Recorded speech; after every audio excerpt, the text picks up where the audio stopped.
नमस्कार साथियों, मैं अजय कुमार। भारत में आंकड़ों की दुनिया में गजब का विरोधाभास है। ऐसे कोई आंकड़े जारी नहीं हुए हैं जिनसे यह पता चलता हो कि भारत में बेरोजगारी की समस्या अपने अंत की तरफ बढ़ रही है। जिनको नौकरी चाहिए उन्हें आसानी से नौकरी मिल जा रही है, जिनकी सैलरी बढ़नी चाहिए उनकी आसानी से सैलरी बढ़ जा रही है, या लोगों की कमाई में इजाफा हो रहा है, या लोगों का परचेजिंग पावर कैपेसिटी बढ़ रही है। भारत की अर्थव्यवस्था में डिमांड बढ़ रहा है। ऐसा कोई आंकड़ा नहीं आता है। लेकिन पिछले कुछ समय से समय समय पर ऐसे आंकड़े आ रहे हैं जो यह बताते हैं कि भारत में गरीबी बहुत ज्यादा कम हो गई है।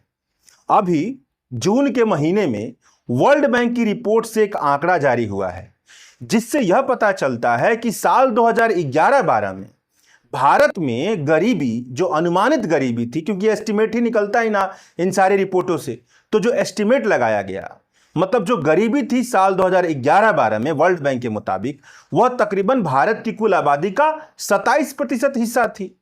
अब वह साल 2022-23 में कम होकर के तकरीबन 5.75% पर पहुंच गई है। यानी अगर गिनती के लिहाज से देखा जाए तो उस समय तकरीबन भारत की 34 करोड़ आबादी गरीबी के हालात में जी रही थी। अब यह आबादी कम होकर के 7.5 करोड़ रह गई है। मतलब मौजूदा वक्त में केवल 7.5 करोड़ से कम आबादी है जो गरीबी के हालात में जी रही है। और इस पूरे अंतराल के बीच, जो साल 2011-12 से लेकर के साल 2022-23 के बीच का समय है, इस पूरे अंतराल के बीच 25 करोड़ से ज्यादा लोग गरीबी से बाहर निकल करके आए हैं। अब ये दिखता है कि बहुत बड़ी उपलब्धि है और भारतीय जनता पार्टी इस उपलब्धि को लेकर के नाच भी रही है, गा भी रही है और सबको सुना भी रही है। भारतीय जनता पार्टी के प्रवक्ता और समर्थक यही बता रहे हैं कि यह सब कुछ मोदी सरकार की नीतियों की वजह से संभव हो पाया है, मोदी जी की दूरदृष्टि की वजह से संभव हो पाया है। यही सब रटी रटाई बातें वह बता रहे हैं। लेकिन जो असली सच्चाई है वह तब निकलती है जब वर्ल्ड बैंक के जिस रिपोर्ट से भारत की गरीबी के बारे में यह सब कुछ तमाशा हो रहा है उसको खोल करके पढ़ा जाता है। तब यह निकल करके आता है कि दरअसल भारत में बहुत भयंकर गरीबी है। और तब यह आंकड़ा निकल करके आता है कि भारत में जो 171 रुपए से कम खर्च करने का, प्रतिदिन जिनकी क्षमता है 171 रुपए से कम खर्च करने की, वैसी आबादी भारत में तकरीबन 82% है।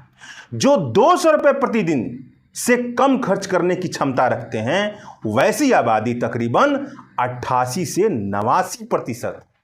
तो चलिए इस वीडियो में वर्ल्ड बैंक की रिपोर्ट से जो असली हकीकत भारत की गरीबी के बारे में निकल करके आती है उस पर बात करते हैं। तो सबसे पहले तो इस बुनियादी बात को समझिए कि गरीबी एक रिलेटिव कॉन्सेप्ट है, एक सापेक्षिक अवधारणा है। समाज में एब्सोल्यूट अमीर और एब्सोल्यूट गरीब जैसी कोई चीज नहीं होती है। या तो कोई किसी के मुकाबले अमीर होता है या किसी के मुकाबले गरीब होता है। कम गरीब होता है, ज्यादा गरीब होता है, बहुत ज्यादा गरीब होता है। तो इस तरीके से समाज में गरीबी मौजूद होती है। ऐसा इसीलिए है क्योंकि सबकी इनकम लेवल अलग अलग है, सबका आमदनी, सबका मजदूरी अलग अलग है। तो समाज में गरीबी इस तरह से पसरी हुई होती है। तो इसीलिए अर्थशास्त्रियों को यह बात समझ में आई कि अगर गरीबी खत्म करना है और गरीबी पर टारगेटेड तरीके से पॉलिसी बना करके गरीबों को गरीबी से बाहर निकालना है तो जरूरी यह है कि पॉवर्टी लाइन बनाई जाए। जब पॉवर्टी लाइन बनाई जाएगी, मतलब मोटे तौर पर आप समझिए तो जब एक एक्सपेंडिचर लेवल एक ऐसा क्रिएट किया जाएगा जिससे यह पता चले कि इस एक्सपेंडिचर लेवल से कम खर्च करने वाले गरीबी के हालात में हैं, जो इससे ज्यादा खर्च करते हैं वह गरीबी से बाहर हैं। तो जो गरीबी के हालात में हैं उनके लिए पॉलिसी बनाई जा सकती है और उन्हें बाहर निकाला जा सकता है। इसी आधार पर पॉवर्टी लाइन का कॉन्सेप्ट जन्म लेता है। साल 2011-12 से लेकर अब तक भारत में पॉवर्टी लाइन अपडेट नहीं हुई है। मतलब अगर भारत और भारत की सरकार, मौजूदा वक्त में नरेंद्र मोदी की सरकार, यह कहती है कि भारत एक लोक कल्याणकारी राज्य है, तो उसकी जिम्मेदारी यह बनती है कि जो उसका सबसे दबा कुचला वर्ग है, जो सबसे गरीब वर्ग है, वह आगे आए, वह अपनी गरीबी को छोड़ करके आगे आए। और इसके लिए जरूरी है कि पॉवर्टी लाइन बने। लेकिन नरेंद्र मोदी के काल में अब तक पॉवर्टी लाइन का निर्धारण नहीं हुआ है। मतलब समय बदल गया लंबा समय हो गया, 2011 में पॉवर्टी लाइन क्रिएट किया गया था और आज तक पॉवर्टी लाइन निर्धारित नहीं किया गया है। यह एक तरह से कहा जाए तो पॉलिसी की दुनिया में, भारत की पॉलिसी की दुनिया में एक ऐसा तथ्य है जो यह बताता है कि जो मौजूदा वक्त की सरकार है वह गरीबों को लेकर के गंभीर नहीं। मतलब वो सरकार कैसे गंभीर हो सकती है जिसने पॉवर्टी लाइन ही ना बनाई हुई हो? वह कैसे यह कह सकती है कि वो गरीबी उत्थान के लिए कोई गंभीरता से प्रयास कर रही है? तब यह सवाल बनता है कि जब पॉवर्टी लाइन भारत के पास है ही नहीं, भारत सरकार ने बनाया ही नहीं है, तो वर्ल्ड बैंक ने कैसे यह कह दिया कि साल 2011-12 में 27% पॉवर्टी थी, अब वह कम होकर के 5.75% हो गई है?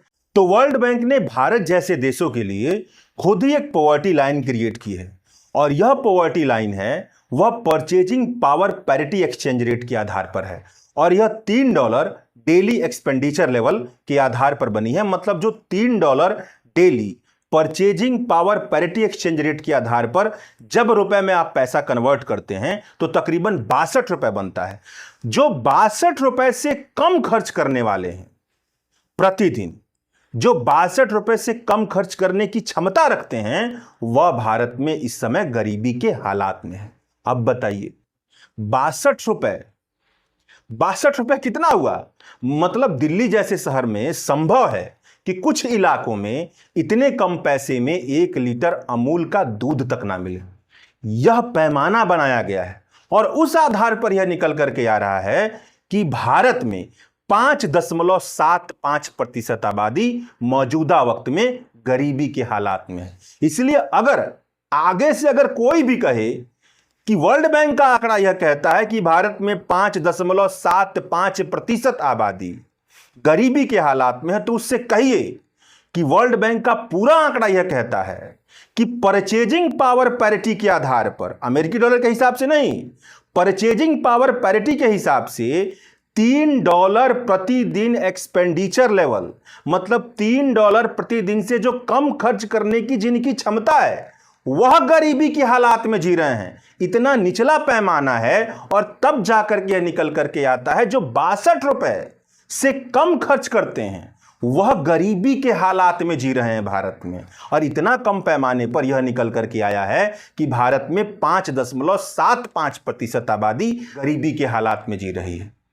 अब अगर वर्ल्ड बैंक के उसी रिपोर्ट को देखा जाए जिस रिपोर्ट के हिसाब से यह आंकड़ा निकल करके आया, तो पता चलता है कि वर्ल्ड बैंक ने यह निर्धारित किया है कि जो अपर मिडिल इनकम कंट्री हैं उनके लिए 171 रुपए का आंकड़ा है। मतलब जो 171 रुपए प्रतिदिन से कम खर्च करते हैं अपर मिडिल इनकम कंट्री देश में, वह गरीबी के हालात में वहां जी रहे हैं। और इस हिसाब से अगर भारत में देखें 171 रुपए से कम खर्च करने वाली आबादी भारत में कितनी है, जो 171 रुपए से कम खर्च करने की क्षमता रखती है, तो वह आबादी तकरीबन 82% बनती है। सोचिए, अब यही बढ़ा दीजिए 200 रुपए, मतलब जिनकी क्षमता खर्च करने की प्रतिदिन 200 रुपए से कम है, वह आबादी भारत में तकरीबन 88 से 89% है।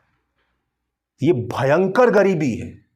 200 रुपए में कुछ भी नहीं होता है। 200 रुपए का हिसाब लगाएं तो महीने में 6,000 रुपए बनता है और 6,000 रुपए, मतलब ज्यादातर लोग जो इस वीडियो को देख रहे होंगे वो उस आय वर्ग से आते होंगे जो 6,000 रुपए किसी मॉल में या किसी दुकान में जाते हैं तो पैंट शर्ट का कपड़ा एक सीट खरीद लेते हैं।